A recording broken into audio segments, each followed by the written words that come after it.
A S Byatt has died. If you have not read her work, do. Because 1. Her possession is marvelous. 2 intellectual journeys and love stories intertwined across 2 ages, with 2 couples very different at the surface, intriguingly similar on the inside, a marvel of creativity and insights. 2, and as we say in Arabic, it has something of its name. After reading Possession, many ideas from Byatt's imagination possesses parts of the reader's psyche. 3. Her Angels and Insects is, I think, one of the most intellectually daring novellas in 20th century English literature.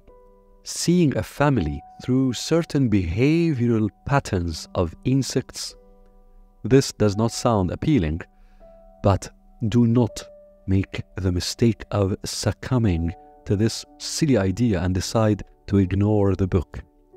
Angels and Insects is a rich exposition of extremes of human feelings: fear, resignation, lethargy, but also drive and ambition and defiance, and beneath them, the will to actualize one's truth.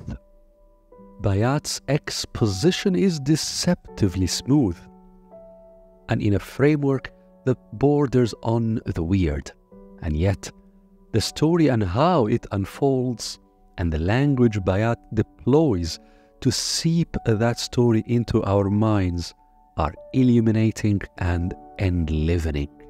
4. There is joy in reading the work of a novelist who did not care for the demands of the commercial world.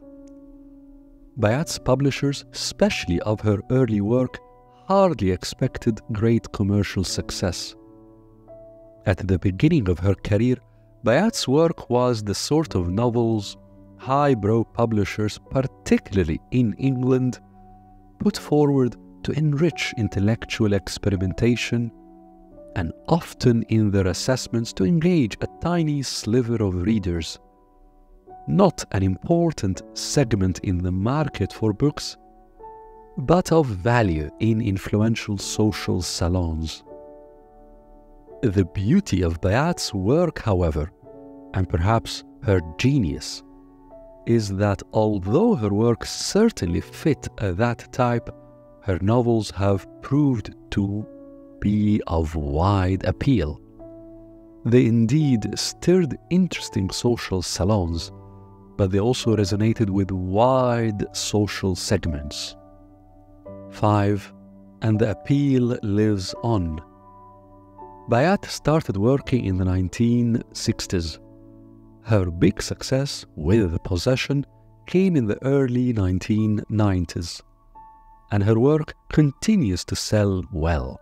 In many bookstores, from the charming yet haughty in Chelsea and London, to the grubby yet beaming with independent-mindedness in many northern English towns, Byatt remains a favorite of informed sales staff.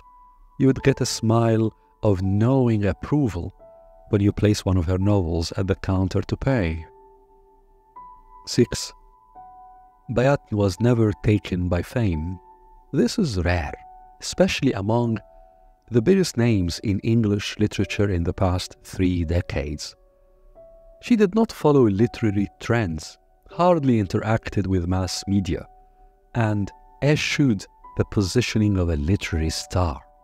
She sustained her respectful intellectual independence and suspicion of political and social fads, often embracing intellectual aloofness, which for many deep minds is a needed, blissful refuge.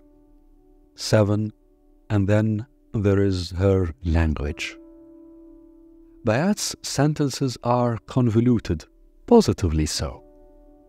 Simplicity is often wonderful, a mark of intelligence and humility, but complexity is often necessary and beautiful. Byatt's mind certainly did not appreciate simplifications when complexity was needed.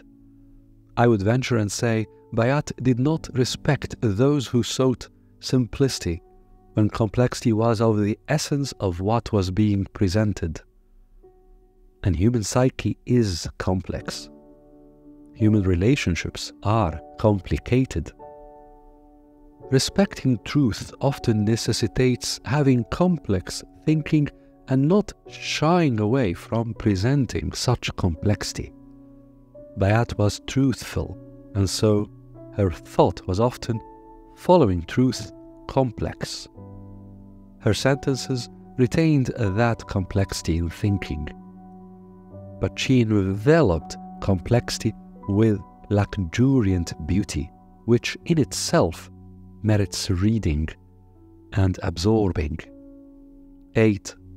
Delving into A S Byatt's novels and following the flow of her thinking and the evolution of her views, particularly on our inner emotions and how they shape our behavioral patterns, is an education in the old understanding of what an education is: an apprenticeship, watching, observing, and then experimenting, practicing, until one reaches the threshold of mastering.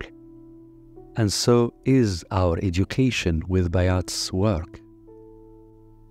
We revisit a novel, reread a sentence, like a thought pattern from the early 1990s to one that she gave us decades later. We learn and grow in such a journey. Valuable insights, patterns, and ideas are educed from the words we read and the ideas we absorb, as well as from within. 9. Byatt's work is a cult to which millions belong.